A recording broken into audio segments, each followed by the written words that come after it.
মৃত্যুর সময় আত্মার কি হয়? হিন্দু ধর্ম অনুযায়ী আত্মা কখনো জন্মায় না, কখনো মরে না। শরীর নশ্বর, কিন্তু আত্মা চিরন্তন।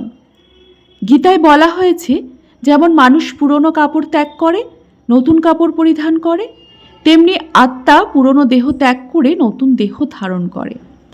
অর্থাৎ মৃত্যু মানে আত্মার শেষ নয়, বরং একটি দেহ ছেড়ে অন্য দেহে প্রবেশ করা। মৃত্যুর সময় শরীরের প্রাণশক্তি ধীরে ধীরে ক্ষয় হয়ে যায়, তখন আত্মা শরীর থেকে বিচ্ছিন্ন হয়। অনেক ধর্মগ্রন্থে বলা হয়, সেই মুহূর্তে মানুষ তার জীবনের ভালো মন্দ কর্মের স্মৃতি অনুভব করে।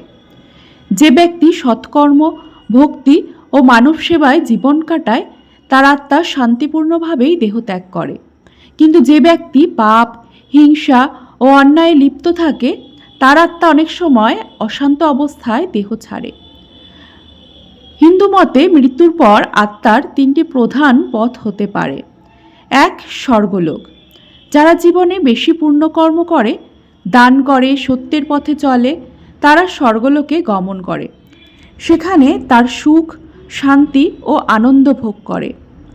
তবে এই সুখ চিরস্থায়ী নয়, পুণ্য শেষ হলে আবার জন্ম নিতে হয়। 2, নরকলোক। যারা গুরুতর পাপ করে, অন্যায় ও অত্যাচার করে, তারা নরকে যায়। সেখানে আত্মাকে নিজের কর্মের ফল ভোগ করতে হয়। এটিও স্থায়ী নয়, শাস্তি শেষ হলে আবারও জন্ম হয়। 3, পুনর্জন্ম। বেশিরভাগ আত্মাই স্বর্গ বা নরক ভোগের পর আবার পৃথিবীতে জন্ম নেয়। এটাকে বলা হয় সংসার চক্র বা জন্ম মৃত্যুর চক্র। মানুষ যেমন কর্ম করে, তেমনই তার পরবর্তী জন্মও নির্ধারিত করে। কর্মফল ও আত্মার যাত্রা। হিন্দু দর্শনে কর্মফল অত্যন্ত গুরুত্বপূর্ণ। জীবনের প্রতিটি কাজের ফল আছে। ভালো কাজ ভালো ফল, খারাপ কাজ খারাপ ফল। এই কর্মফলই নির্ধারণ করে আত্মা মৃত্যুর পর কোথায় যাবে এবং পরের জন্ম কেমন হবে। যেমন, যে মানুষ সৎ, দয়ালু ও পরোপকারী, সে ভালো পরিবারে জন্ম নিতে পারে। যে মানুষ নিষ্ঠুর ও লোভী, সে কষ্টকর জীবনে জন্ম নিতে পারে।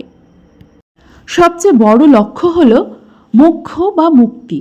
মোক্ষ মানে জন্মমৃত্যু চক্র থেকে চিরমুক্তি। যখন আত্মা সমস্ত কর্মবন্ধন থেকে মুক্ত হয়, তখন আর তাকে জন্ম নিতে হয় না।